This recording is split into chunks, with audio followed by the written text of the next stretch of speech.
Cow farts. That's right. I said it. Cow farts. Did you know those stinky things are the number one contributor to air pollution?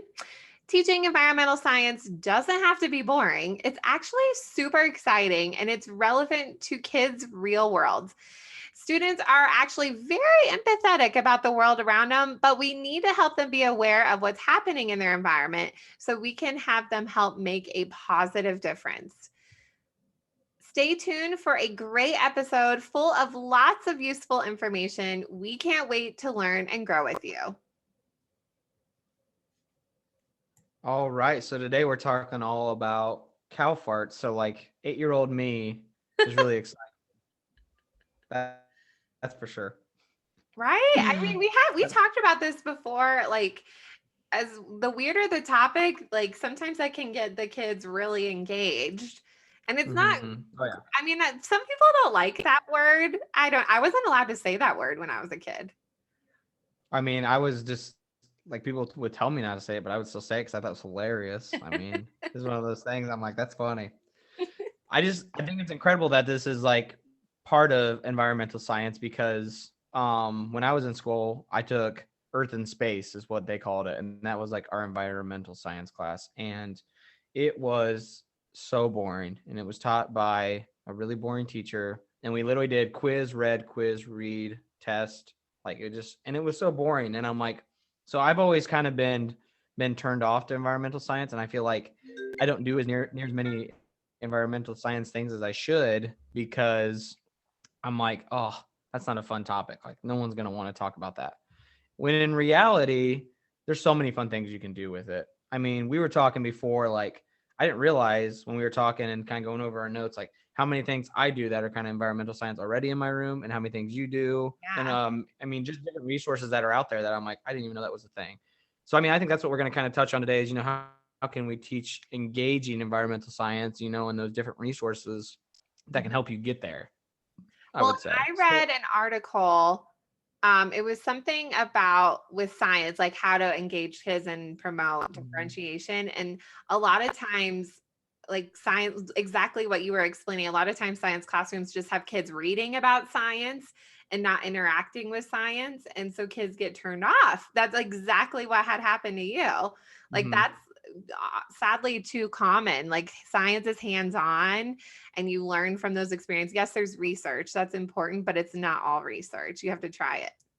Yeah, and I mean I think that's like even when I was kind of preparing for this episode or when I prepare for like environmental science, I feel like I have to do more research, but all the research I find is like really cool. So like even like at my school, something cool like the whole school does. They talk I mean a lot of different teachers, even if it's not part of their necessarily curriculum yet, they talk about greenhouse effect or like how things grow, and that different environmental science aspect. And then they have like these little greenhouse kits that they wrote a grant for. So every teacher gets one. So everyone grows tomatoes in their room, which is really Whoa. cool. Like there's like a light and they have like little different spots and they let the kids plant it. This year they're not doing it obviously because of COVID, but like last year they did it and they got it done right before everything going on. The grant just didn't get pushed through this year with COVID. Otherwise, they would have done it again this year. So it was like a reoccurring grant we did every year with our garden because we have a school garden too. Oh, So wow. we have a cool opportunity where teaching like greenhouse effect, just looks a little bit different because you could talk about, well, what happens if we made a greenhouse versus just a regular garden outside. So I think that's kind of a cool way just to even approach it there. Like if your school has something like that. If not, I know there's money out there to do that, at least in my Totally. state and some other states I know around us. And that'd be cool to do like in Colorado because of the different weathering you guys have compared to us. Yeah, you could have like a buddy class in another state. So you could be my buddy class. That's what I was And gonna then say. we could compare our Hmm. results with each other. You could do it, I mean, use anything. Seesaw would make it easy, but that would be Yeah, cool.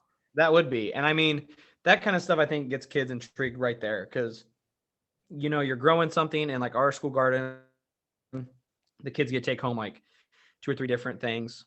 So they get to go home and be like, our school grew, made this grow and everything. And everyone put a lot of time and effort into it.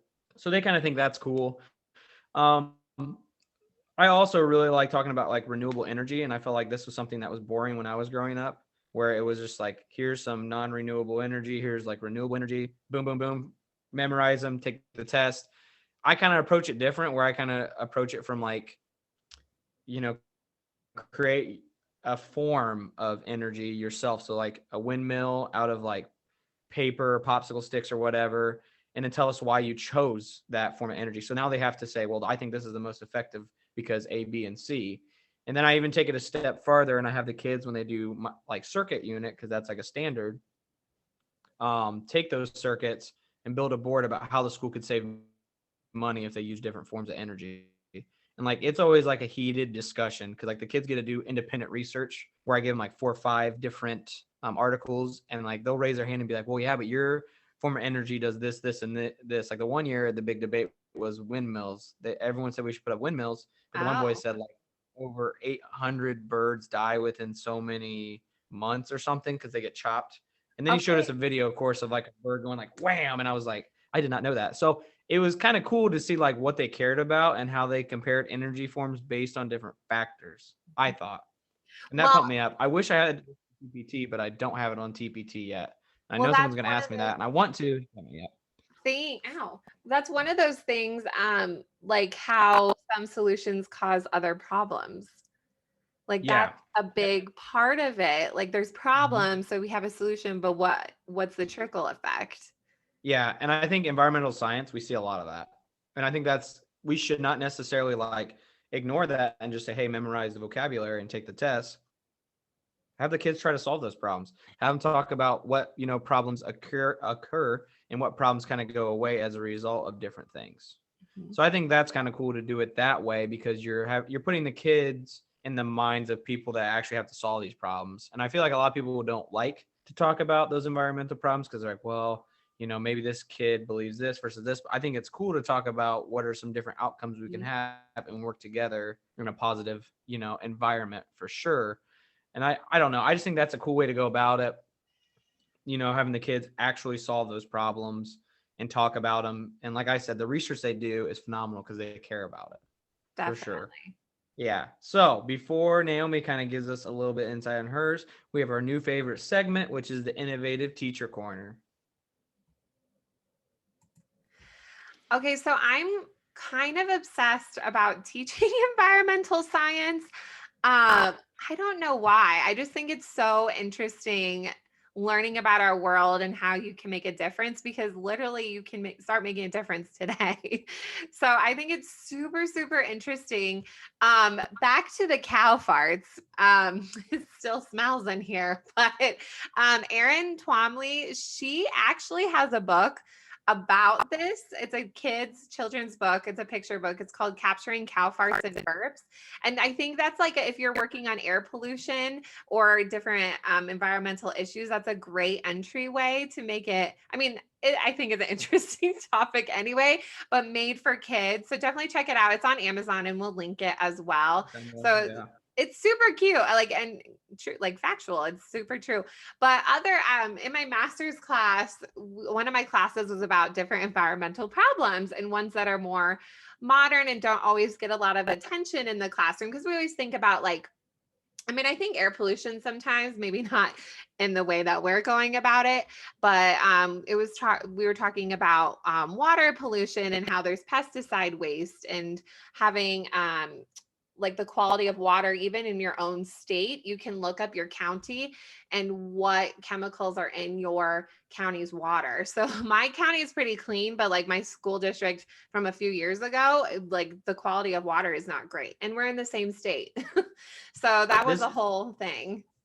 and so off of that, I've never done this, but I've always wanted to do it. And I was actually going to do it this year and write curriculum around it, but because of everything going on, I didn't get a chance. But it's on my huge to-do list is create like your very own filtration system with like a fish tank. I've always wanted to do that because I saw a guy do it and he put like PVC pipes out of it and then the kids could actually go fill their water bottles up. So it'd be like dirty water and then they created the filtration system and then it trickled down and they used it to like drink. And I was Oh, like, that's that's crazy. They intense. actually drank it. Yeah. Cause I mean, he said he's like, it went through 8 layers of filtration, which is like better than Yeah. this system versus this. Like he knew a lot about it. I met him at like a conference in like the back of a room and we were just talking about it and he was showing me a picture. I'm like, that is awesome. I want to see my Like we water are just kind of back filter. there, listening to the presenter. Yeah, he's like, you want to see it? I'm like, yeah, I want to see it. I mean, it was one of those things that it was really cool, and like to get kids to care about like water pollution like that is super fascinating. But I know you can do like smaller versions for Yeah. younger kids. There's like I've one seen people do on it. NASA our fifth graders are going to do in their science class. NASA has the whole engineering design process, and it goes through create your own water filtration with like 2 plastic water bottles and then different materials that you put in there, and to see how it like how layering those materials are more effective than others or emitting some. So that one's, yeah, we'll link that also. But I thought like other topics with the water pollution, I mean, that's super important, but also space junk is a huge issue. So we send up things into space and then it just sits there and then it can run into other stuff, and there's not really a solution to get everything like that's what another one of those things, like they're thinking about nets of grabbing it, but then how if that doesn't work, the net thing is sitting up there. So I was talking to fifth grade about it and they're like, what? Well, you guys, this is a real modern problem. This is like Mhm. we're not even polluting outside of Earth. Like this is not okay. So that was super interesting. And also light pollution is a thing. So light Mhm. pollution can affect, well, it already affects humans and plants, and certain animals have learned to adapt to the lights out there, which like changes their circadian rhythm and all of that. And so there are solutions of actually like the lampposts outside, there's different types of light paths and how you can shield the light so it's not as emitting as much into the sky. So just like really modern relevant topics like that are just so interesting. I told you I'm obsessed about it. It's so interesting, but these are real modern problems like, that really need to be solved. Like they're happening right now. So our kids Mhm. need to And know I about it. and I think like a lot of the stuff you said, like I'm looking at it right now on the side sheet there. You could do like simple STEM projects. Like you could do like a long-term experiment too, where maybe you put light on one object and then the same object you put it in a dark room. Like how are the things affected by light? Or like Mhm. the space junk thing, you could have the kids create a STEM, prototype where they try to somehow get that space junk to be consumed in an area. I Mhm. mean, stuff like that. And I feel like when I'm reading these, I'm like, oh, you could do this, Yeah. and just making kids aware of those things Yes. through that. I mean, and we even talked about that the other day, is making kids like aware of those things. Like you were talking about your kindergarten project you're going to do here in a little bit, Oh, 3D printers. yes, I'm trying to figure this out. So hopefully this will be posted. I always like to try things before sharing them with you guys. But we're going to print because for kindergarten, it's just to communicate an idea to how to help the earth. And of course, I'll take them outside. We'll talk about recycling. That's very easy to do. But little kids love little things, like little tiny Oh things. So yeah. we're going to create a charm for a necklace that will represent a way to take care of the earth. So maybe they'll design a light bulb to help remember to turn off the lights. So that's coming up in a couple months, but I'm excited, and they'll have their little environmental necklaces so that we'll see how it goes. I mean, I'm glad you share that too, because I think it says a lot about those standards. Like if you're a kid, you're gonna hold on to that. Honestly, it's one of those things you probably put out at your graduation. Like I remember when we made this in STEM, and like you remember it. You know what I mean? Yeah. And like even our PE teacher, he does like a healthy heart thing, and they get like so many prizes. And when they get them, he said he knows kids that are like seniors, when he goes to their graduation parties, they put them all out. And like, oh, this one meant like, you're supposed to do this for your heart because, yada, yada. So, I mean, it's like one of those things when you do those type of things, it's a lasting effect, and they're going to think about that standard for a long, long time, for sure. I hope so. They'll wear their little charm. But I've done other things too. Have you ever, okay, this is a side note. Have you ever been to Meow Wolf in Santa Fe, New Mexico? No, I don't even know what that means. Okay, So, so no, it's like meow a wolf. interactive art museum. Where anyway, Oh, okay, cool. like you experience the art. That's awesome. It's really cool. So there's this one part of it, there's like this big like mammoth looking thing, and when you touch the ribs of the mammoth, it like produces a sound. So this actually inspired me for this project. So I had fifth grade research different types the earth, different problems that the earth is facing. The earth changes like erosion, plate tectonics, which is earthquakes, climate change, and GMOs. And so we did some research, and then they had to build a model to represent their issue. And we created an Earth Changes Museum. So they had their little model then in Makey Makey, which we talked about Makey Makey. I don't know. Yes, love Makey Makey. Yeah. So we, with Makey Makey, you use coding to help the little clips interact with the real world. So you can actually add sound to your coding. So the kids did different sounds that communicated what they learned.